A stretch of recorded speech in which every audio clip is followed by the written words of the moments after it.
네, 어제부터 이사야서를 보고 있는데 오늘 제가 같이 나눌 말씀은 7장부터 12장까지 말씀입니다.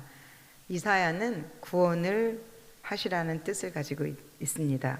실제로 이 책에 구원이라는 단어가 여러 번 나오는데요. 대표적으로 46장 13절 말씀에 나오고 있습니다. 이사야는 훌륭한 가문의 출신이라고 그렇게 보면 될 것 같습니다. 왜냐하면 그가 여러 왕들을 자유롭게 만나고 다니는 것을 볼 수 있으면 알 수 있다고 합니다. 하나님이 유다 왕에게 이제 이사야를 보내는데 자연스럽게 만나잖아요. 8장 3절에 보면 이사야는 결혼한 사람이 분명합니다. 자녀의 이름까지 하나님이 알려주시기 때문입니다. 그의 사역은 우시야 왕의 통치가 끝날 즈음이나 또는 주전 758년경까지 시작되고 있음을 알 수 있습니다. 그 세기가 바뀔 때까지 활동을 했으며 이사야는 사악했던 므낫사 왕 때에 톱으로 켜서 순교를 당했다라고 전해지고 있습니다. 그는 바벨론에 의해서 끌려가 거기에 살다가 돌아오게 될 유다인들을 위해서 격려하는 그러한 기록을 하였고요. 전반부는 이제 아수르에 대해서 멸망을 예고했고, 후반부에 가서는 바벨론에 대한 그 주된 멸망을 또한 하나님의 쌈매심을 다루고 있습니다. 역사적인 배경을 모르면 잘 이사야가 이해가 안 되더라고요. 그래서 제가 좀 찾아보았고, 그 다음에 또 성도님들이 이해가 잘 될 수 있도록 간단하게 설명을 지금 드리고 있습니다. 저희 다음 세대 이제 지난주에는 영아부 성경학교가 끝났고, 이번 주에는 유치부 성경학교를 시작하게 됐는데요. 유치부뿐만이 아니라 이 지금 최근에 영아부, 유치부, 유초등부가 계속해서 공과로 공부해 나가는 그러한 주제가 구약을 다루고 있어요. 구약의 분열 왕국, 이스라엘이 하나였지만 둘로 나눠지잖아요. 그들 사이에 활동했던 그런 선지자들에 대해서 지금 계속 다루고 있는데요. 예를 들면 엘리야는 이스라엘 왕을 향하여 예언 활동을 했던 그런 선지자였습니다. 그리고 그의 제자 엘리사도 역시 이스라엘을 향해서 예언 활동을 했던 그런 선지자였습니다. 이렇게 이제 구약을 계속 어린아이 다음 세대들이 다루고 있고요. 그리고 이번 성경학교를 시작해 저희가 토요일부터 유치부, 거기서의 주제가 또 구약의 이제 에스더인데, 그 에스더의 배경은 바벨론에서 포로로 돌아왔던 그 일부가 돌아왔고 일부는 바벨론에 남겨지게 되는데요. 그 남겨진 백성 중에, 그 포로였던 그 백성 중에 한 여인이 왕비가 된 사건, 그게 이제 에스더 얘기인데, 그 얘기를 지금 계속해서 아이들과 이번 주간에 나눌 예정입니다. 이제 이런 소소한 얘기를 말씀드리고, 이사야는 이렇게 솔로몬이 죽은 이후에 이스라엘과 유다라는 그런 왕국으로 나눠지게 되는데요. 우리 성도님들 다 아시나요? 이스라엘 지파는 몇 지파가 다스리게 되죠? 10지파. 그렇죠. 그 다음에 유다는 2지파. 네. 그리고 이스라엘의 수도는 사마리아죠. 그 다음에 유다의 수도는 어딘가요? 예루살렘이었습니다. 자, 이사야는 예루살렘에서 사역을 했던 사람이었고, 그의 메시지는 주로 남쪽, 북쪽, 그러니까 이스라엘과 유다를 다 포함하고 있다는 것입니다. 이사야가 이스라엘이 포위되어서 결국은 아수르에 사로잡혀 가는 것을 봤던 사람이다, 그렇게 추정해 볼 수 있는 그런 상황이고요. 당시에 정사가 매우 흥미롭게 돌아가고 있었다고 하는데, 그것은 왜 그러냐면 아수르가 위협적인 세력이었기 때문에 아수르의 그 힘과 아수르와 동맹을 맺지 아니하고는 다른 나라를 이길 수 없었다고 그렇게 생각을 했던 것 같아요. 그러나 유다의 이 아하스 왕이 어떻게 되는지 오늘 저희 7장부터 12장까지 말씀을 다 읽어보면 이해가 됩니다. 이 아수르를 등에 업었던 유다는 나중에 비참하게 망하게 되는 것입니다. 네, 오늘 말씀을 통해서 이제 하나님은 어떤 분인지, 또한 우리에게 주시는 교훈은 어떤 것인지 한번 살펴보도록 하겠습니다. 저는 7장에서 주로 오늘 말씀을 봤는데요. 7장 1절에서 2절 말씀을 같이 한번 읽어보도록 하겠습니다. 시작. 우시아의 손자요 요담의 아들인 유다의 아하스 왕 때에 아람의 르신 왕과 르말리아의 아들 이스라엘의 베가 왕이 올라와서 예루살렘을 쳤으나 능히 이기지 못하니라. 어떤 사람이 다윗의 집에 알려 이르되 아람이 에브라임과 동맹하였다 하였으므로 왕의 마음과 그의 백성의 마음이 숲이 바람에 흔들림 같이 흔들렸더라. 아멘. 자, 1장의 말씀은 그러니까 아람과 연합군들이 유다를 공격해 들어왔는데요. 첫 번째 공격은 막아냈어요. 막아내서 이제 성공을 했는데, 그리고 있는데 그 다음번에 다시 동맹을 맺었는데 이번에는 그러니까 에브라임, 이스라엘도 같이 유다를 공격하겠다는 그런 소문이 이제 유다 왕 아하스 왕에게 들렸던 것입니다. 그러자 왕의 마음이 동요가 됐어요. 그런데 어떻게 동요가 됐냐면 2절 말씀해 보니까 왕의 마음과 그의 백성의 마음이 숲이 바람에 흔들림같이 흔들렸더라, 이렇게 돼 있어요. 숲이 바람에 나무처럼 흔들린다는 것은 지금 마음의 상태가 어떤 상태를 말하고 있는 것인가요? 불안한 상태예요? 안정된 상태예요? 굉장히 불안하고 초조해 있는 그런 상태를 말씀하고 있습니다. 하나님이 이때 이사야를 이제 그 왕에게 보냈어요. 유다 왕 아하스에게 찾아가서 4절부터 9절까지 보면 두려워하지 말라고 말씀하세요. 그리고 낙심하지도 말라고 그렇게 말씀을 하심에도 불구하고 이 아하스 왕은 그 말씀을 믿지 않았다는 것입니다. 지금 이 왕은 지금 어떤 사람인가요? 백성을 지도해야 될 지도자의 입장입니다. 그럼에도 불구하고 본인이 먼저 마음이 흔들려서 그 백성을 지금 인도해 갈 수 있는 그러한 능력을 다 잊어버리고 있는 상황인 것을 알 수가 있습니다. 사람이 마음이 흔들리면, 마음이 두려워지면 아무것도 보이지가 않는 것입니다. 하나님이 아무리 그를 사랑한다고 아무리 그를 그 곁에 와서 얘기를 해줘도 들리지가 않는 것입니다. 지금 이 아하스 왕의 마음의 상태가 그런 것이었습니다.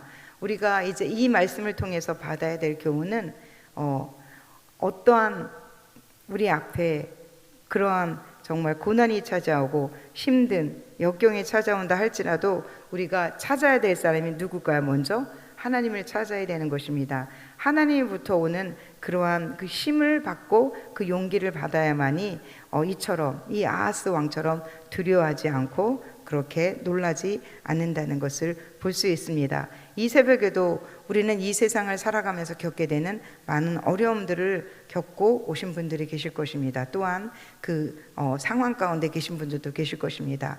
그럴 때 우리는 상황을 바라보지 마시고 하나님을 바라보셔야 됩니다. 그러면 그 상황은 물론 변하지 않을지라도, 상황은 변하지 않지만 내 마음이 평안을 얻고 내 마음이 먼저 흔들리지 않고 승리하는 그런 마음이 될 때 모든 상황은 이겨나갈 수 있는 그러한 능력이 생긴다는 것을 꼭 기억하시기 바랍니다. 우리 마음에 믿음이 없으면 흔들립니다. 이 새벽에 담대한 믿음을 가지시는 우리 성도님들 다 되시기를 예수님의 이름으로 부탁을 드립니다. 두 번째로는 그럼 하나님은 어떤 분이신지를 한번 살펴보도록 하겠습니다. 계속해서 7장 10절로 12절 말씀입니다. 7장 10절로 12절 말씀을 다 같이 읽겠습니다. 시작. 여호와께서 또 아하스 왕에게 말씀하여 이르시되 너는 내 하나님 여호와께 한 징조를 구하되 깊은 데에서든지 높은 데에서든지 구하라 하시니 아하스가 이르되 나는 구하지 아니하겠나이다. 나는 여호와를 시험하지 아니하겠나이다 한지라. 아멘. 하나님은 아하스 왕을 끝까지 포기하지 않으십니다. 그래서 이사야를 통해서 이렇게 좀 전에 보았던 것처럼 아무리 그 연합군이 너희 쳐들어온다 할지라도 두려워하지 말라 그랬어요. 그냥 연기 나는 지팡이와 같다고 그렇게 말하며 두려워하지 말라고 얘기하셨지만 또한 마찬가지입니다. 7장 10절로 12절 말씀에 보면 이사야를 통해서 하나님께서 한 징조를 구하라. 하나님 앞에 한번 징조를 구해봐. 내가 너희 나라를 위해서 일하는지 안 일하는지 한번 징조를 구해봐 라고 이사야를 통해서 말씀하고 있으나 아하스는 하나님의 손을 거절하고 맙니다. 그 결과는 참담합니다. 결국 아수르에 의지해서 이겨보라고 하지만 생각한 대로 되지 않았던 것들이 그 이후의 말씀들이 계속 이어지고 있는 것들입니다. 하나님은 포기하지 않습니다. 어떠한 이 유다 민족을 포기할 수 없는 것은 하나님께서 친히 하나님이 뽑았던 그러한 백성이었고, 그 나라를 하나님이 사랑하셨고, 또 그 나라를 통해서 예수 그리스도가 올 것이고 그 나라를 끝까지 세워가고자 하시는 것이 하나님의 결정이었다는 것을 우리는 기억할 수 있습니다. 아하스는 좋은 왕이 아님에도 불구하고 하나님은 그 백성들과 맺었던 언약을 생각해서 어떻게든 그 나라를 세우고자 하셨던 것입니다. 그러나 지도자 한 사람, 그 한 사람이 잘못된 결정을 하자 그 나라는 돌이킬 수 없는 방향으로 나가게 되는 것입니다. 제가 가끔 나눔을 하다가 이제 그렇게 말씀드릴 때가 있어요. 하나님께 한번 증거를 기도해 보세요. 기도원의 표적을 구하세요. 하나님은 보여주실 것입니다. 지금 이사야가 아하스에게 그렇게 말하고 있는 것입니다. 왜 그럼 표적을 구하라고 말하는 것일까요? 그것은 표적을 봤을 때 하나님이 기도에 응답을 해주셨구나, 그 하나님, 살아계신 그 하나님을 더욱더 믿음으로 바라볼 수 있으며 그 위에는 믿음으로 앞을 향해 나아갈 수 있기 때문입니다. 아하스는 거절을 했지만 그 안에는 왜 거절을 하게 되었는지 그 말씀을 읽어보면 알 수 있습니다. 그는 이미 결정을 하였습니다. 하나님 말씀보다 그 자신이 지금 제가 좀 전에 말씀드렸던 것처럼 아수르는 굉장히 힘을 가지고 있는 나라였고, 그 나라라면 지금의 이 유다 자신의 나라를 도와줄 거라는 그러한 생각을 가졌기 때문입니다. 그래서 이 아하스 왕은 하나님의 하나님을 바라보라는 그 이사야 선지자의 계속된 그런 권면에도 불구하고 그 말은 무시하고 자신이 의지했던 그 나라 아수르의 나라를 의지했던 것을 볼 수가 있습니다. 이번 계속해서 제가 여름 성경학교 지금 주제를 가지고 같이 오늘 말씀 가운데 나누고 있는데요. 우리가 성경학교 때 보는 그 에스더를 보면 여러 인물이 등장을 해요. 이 인물을 이제 누구 나오냐면 모르드게, 하만, 에스더, 아하수에로 왕, 이렇게 대표적인 인물들이 나오는데 이 중에서도 저희가 주목해 보는 인물이 있습니다. 이 모르드게는 그 나라 페르시아 왕국의 제2인자였던 그 하만에게 절을 하지 않아요. 그가 절하지 않는 이유는 이렇게 말해요. 나는, 따라해 보실까요? 나는 유다인이기 때문에 절을 할 수 없다. 나는 유다인이기 때문에 절을 하지 않습니다. 네, 자신은 유다인이라는 것입니다. 유다인은 하나님이 아는 자에게, 하나님이 아닌 것에게, 아닌 사람에게는 절대 절하지 않는다는 것이 바로 이 모르드게의 정체성이었습니다. 오늘 이 말씀을 제가 준비하면서 이런 생각을 했습니다. 우리는 크리스찬이잖아요. 우리가 그 기독교인으로서 우리는 하나님을 믿는 믿음의 사람으로서 어떤 정체성들을 가지고 있나요? 우리가 이 세상을 살아가면서 이 모르드게처럼 어떤 분명한 그러한 정체성이 있어야 돼요. 나는 유다인이기 때문에 절하지 않습니다. 그러면 우리는 믿음의 사람이기 때문에 어떻게 살아야 된다라는 그러한 정확한 정체성을 가지고 있을 때만이 우리는 정확한 목표를 향해서 나아갈 수가 있습니다.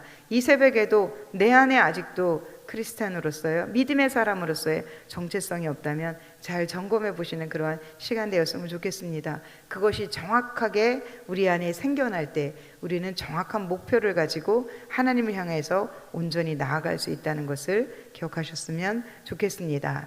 하나님은 하나님을 경외하지도 않고 인정하지도 않았던 그 왕을 향하여서도 이렇게 계속해서 어떻게 하든지 하나님께 돌아오기를 기다리고 있는 방법들을 제시하고 있습니다. 그 하나님이 모르드게를 보셨으면 어떠했을까요? 굉장히 흐뭇하게 생각하셨겠죠. 네, 오늘도 우리가 하나님 앞에 결정하고 온전히 살아가겠다고 우리의 마음을 드릴 때 하나님은 저희를 기뻐하실 것이라고 믿습니다. 유다인 왕의 정체성, 지금 이 아하스 왕의 정체성은 어떤 정체성이었을까요? 정말 하나님 나라의 그러한 왕으로서의 정체성을 가지고 있었을까요? 그는 그 정체성을 완전히 잃어버렸던 왕은 아니었나라는 생각을 해봅니다. 아무리 돌이키려고 해도 그는 돌아오지 못할 곳으로 점점 방향을 흐트러서 지금 가고 있는 것을 우리는 알 수가 있습니다. 오늘 우리의 모습을 살펴보았으면 좋겠습니다. 나는 지금 어디에 서 있고 무엇을 하고 살고 있으며 어디를 향해 가고 있는지, 그것이 하나님 나라의 백성이 걸어가는 그러한 자리인지 걸음인지 한 번 더 생각해 보는 새벽이 되었으면 좋겠습니다. 기도하고 말씀을 마치도록 하겠습니다.